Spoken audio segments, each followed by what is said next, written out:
মারা গেছে না? মারা গেছে তো মনে হয় 5 তারিখ না 6 তারিখে জানি মারা গেছে। এইসব বলার দরকার নেই মোবাইল। না ফোনে আমি এগুলো কেন বলতে যাবো? কিন্তু একটা জিনিস কেমন না যে আসলে মার মৃত্যু নিয়ে রাজনীতি করতে হবে, বিষয়টা আসলে খুব খারাপ না বলো? না, এটা দেশের মানুষ অস্থিতিশীল তো হইতাম না। আরেক দিন নাই তো অন্য হমই দেবো হয়তো রাজনীতির বিশ্বকাপ চেঞ্জ হয়ে যাবো।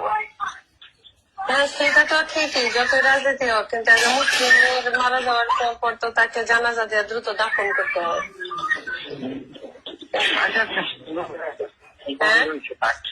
হ্যাঁ ওটাও নিয়ে ওটা রাজনীতির চাল ওটা দেশের তাহলে যে ওরা তোর সর্বময় জনসাধারণ ভালোবাসে না, ভালোবাসে সব জায়গায়, মানে যেখানে যায় সেখানে তো তার জন্য কান্নাকাটি করে দোয়া করতেছে, কিন্তু তার ছেলে বেঁচে থাকা এখন মারা যাওয়ার পর